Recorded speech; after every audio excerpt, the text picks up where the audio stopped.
मंत्री के ये तो मेंबर पंचायत बनने के भी काबिल नहीं है।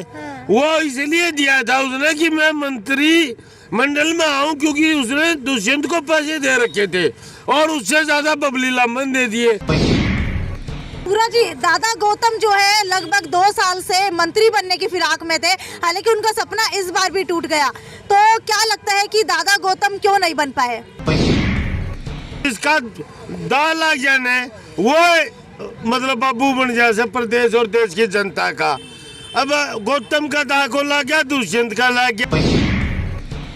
अनिल भी जो है कल शपथ ग्रहण समारोह के अंदर शामिल नहीं हुए, तो क्या लग रहा है कि गृह मंत्री खुश नहीं है कमल गुप्ता और देवेंद्र बबली के मंत्री बनाए जाने से?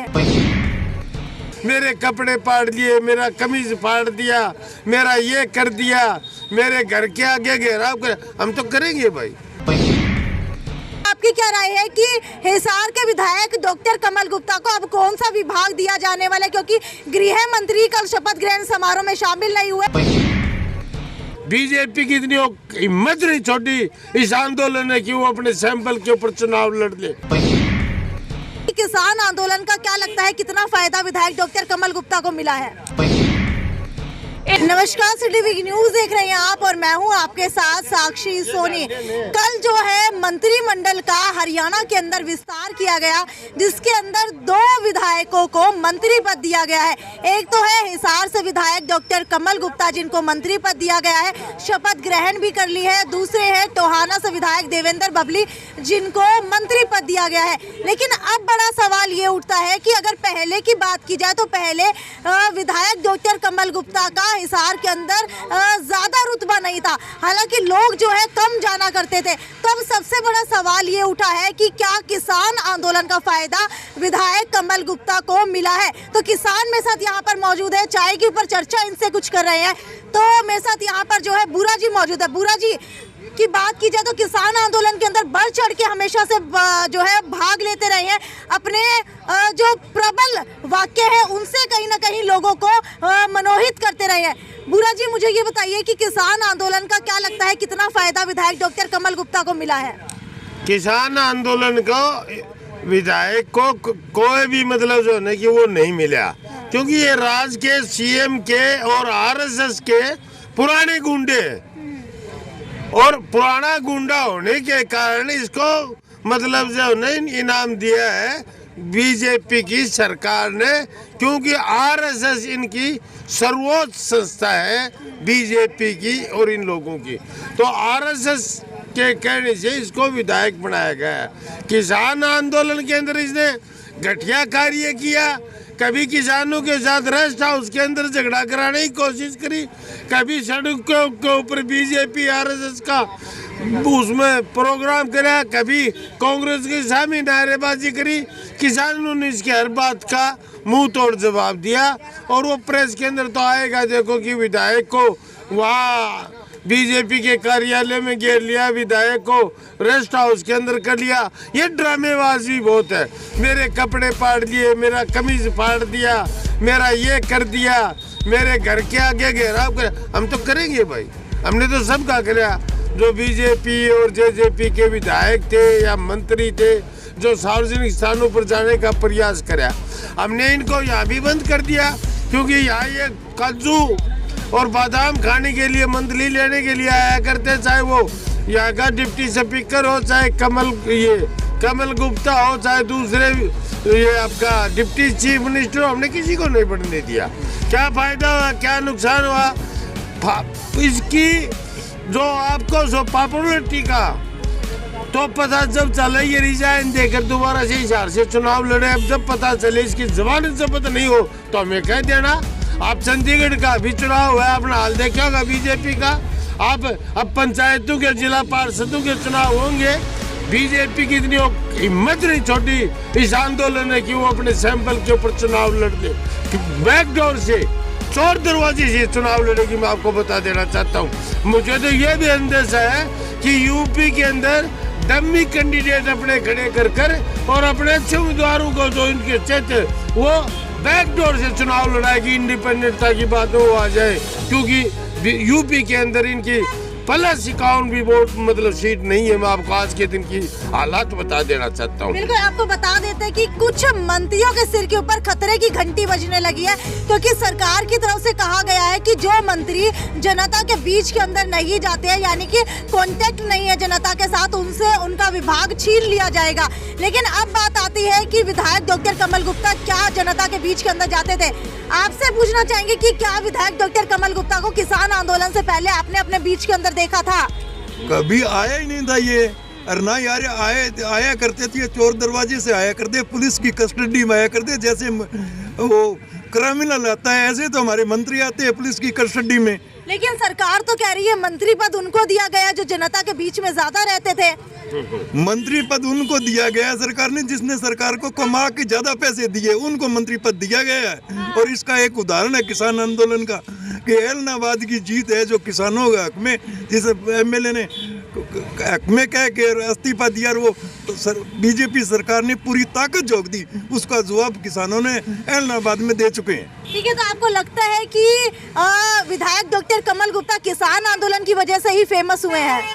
नहीं, ये किसान आंदोलन की वजह से नहीं फेमस है, ये मतलब मंथली से फेमस है। हिसार कचहरी का क्या हाल है, हिसार जिले में क्या हाल है, नौकरियों का क्या हाल है, बदली का क्या हाल है, ये इनसे फेमस है। और जनता में कोई फेमस नहीं है। जनता में फेमस हो तो अभी एक टाइम पड़ा है, और हिसार से इस्तीफा दे के किसान आंदोलन के सामने और ये दोबारा जीत जाए तो फिर मान जाएंगे ये फेमस है। ठीक है, आपसे पूछना चाहेंगे कि अनिल विज जो है कल शपथ ग्रहण समारोह के अंदर शामिल नहीं हुए, तो क्या लग रहा है कि गृह मंत्री खुश नहीं है कमल गुप्ता और देवेंद्र बबली के मंत्री बनाए जाने से? अंदरूनी मामला है, सारे चोर इकट्ठे रहे, कोई बाहर जाता है, कोई बन जाता है, कोई रह जाता है। इनका तो पार्टी का अपना मामला है, इसमें हमारे हम किसानों ने क्या जड़ा इस बात से। ठीक है, बुरा जी मुझे ये बताइए कि कल गृह मंत्री अनिल विज शामिल नहीं हुए शपथ ग्रहण समारोह में, तो क्या लगता है कि नाराजगी किस बात से है? कमल गुप्ता से है, देवेंद्र बबली से है? इनको किसी से कोई नाराजगी नहीं, ये लूट मंत्री हैं, प्रदेश और देश की जनता को लूटने के लिए बने हैं।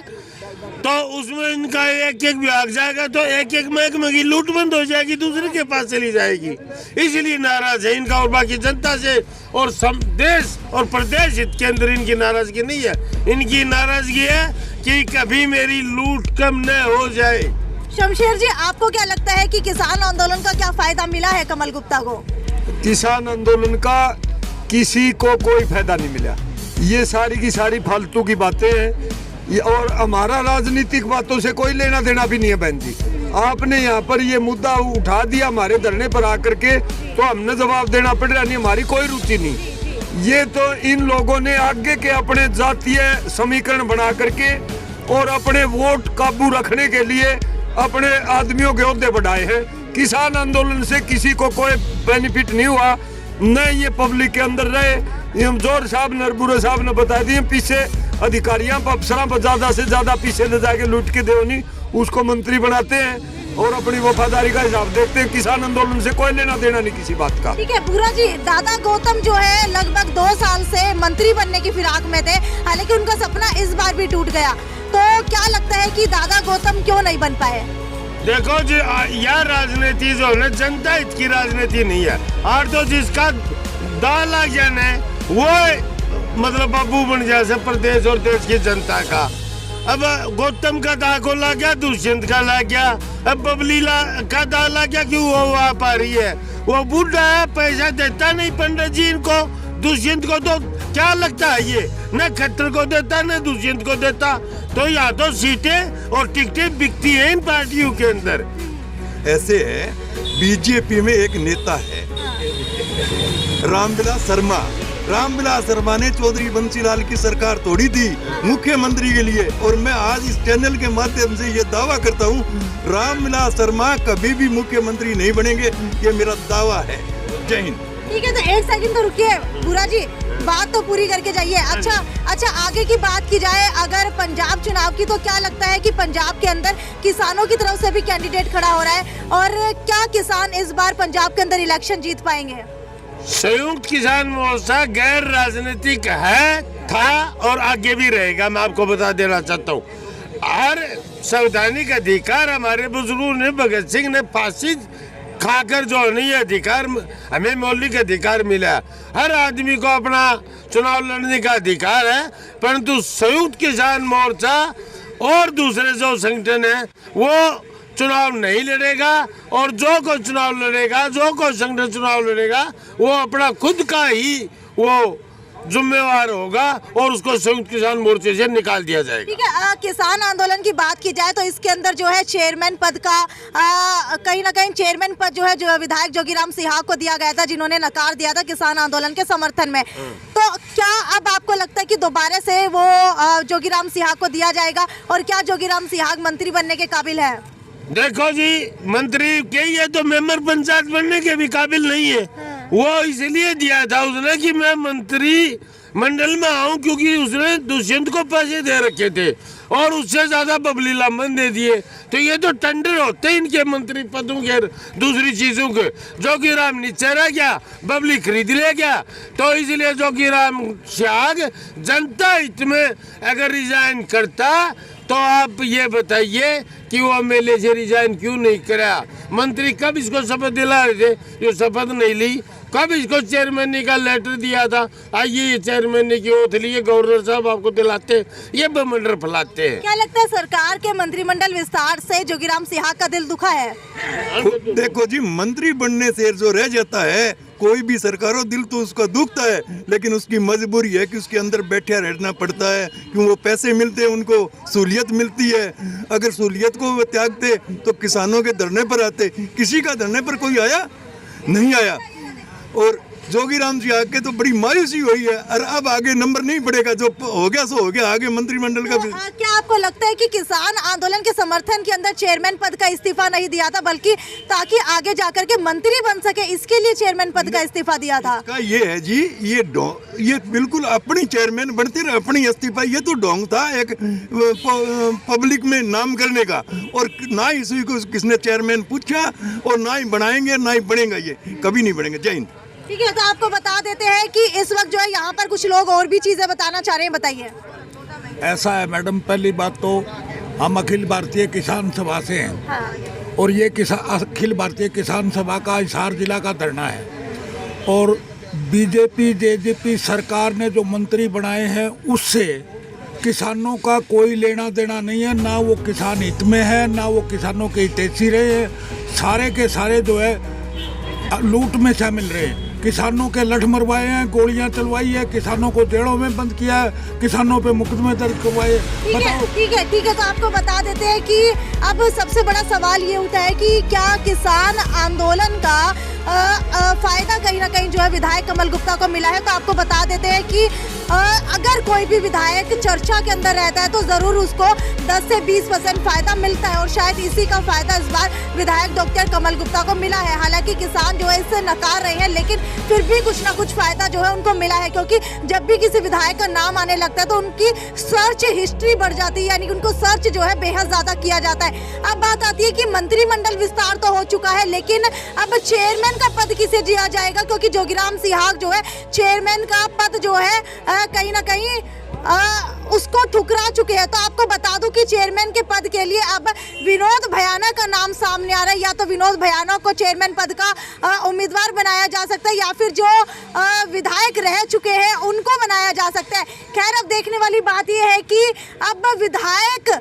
के बाद, मंत्री बनने के बाद चेयरमैन पद जो है किसे दिया जाएगा, क्योंकि जोगीराम सिहाग जो है इस पद को ठुकरा चुके थे, क्योंकि उनके अंदर कहीं ना कहीं छिपी हुई लालसा थी कि वो मंत्री बन जाएंगे, लेकिन मंत्री पद उनको नहीं दिया गया। हालांकि डॉक्टर कमल गुप्ता को बहुत बहुत बधाई है सिटी न्यूज़ की तरफ से कि वो जो है मंत्री पद के लिए उम्मीदवार थे, और मंत्री पद वो जो है ग्रहण कर पाने में जो है कहीं ना कहीं कारगर साबित रहे, और मंत्री पद जो है उन्होंने ले लिया। खैर, आपकी क्या राय है कि हिसार के विधायक डॉक्टर कमल गुप्ता को अब कौन सा विभाग दिया जाने वाला है? क्योंकि गृह मंत्री कल शपथ ग्रहण समारोह में शामिल नहीं हुए, और आपको बता दूं कि हरियाणा का स्वास्थ्य विभाग गृह मंत्री अनिल विज के पास है, जिसे अब डॉक्टर कमल गुप्ता को देने की बातें कही जा रही हैं। हालांकि टोहाना से विधायक देवेंद्र बबली को पंचायती राज विभाग देने की बातें कही जा रही हैं, जिसके ऊपर कहीं ना कहीं कुछ ही समय के अंदर मोहर भी लग सकती है। आपकी जो भी राय है कि कमल गुप्ता के मंत्री बनने से हिसार को कितना फायदा होगा, वो नीचे कमेंट सेक्शन के अंदर लिख करके बताइए। ये थी साक्षी सोनी की रिपोर्ट। अपने सहयोगी अमित असीजा के साथ ज्यादा से ज्यादा शेयर करते रहिए। नमस्कार।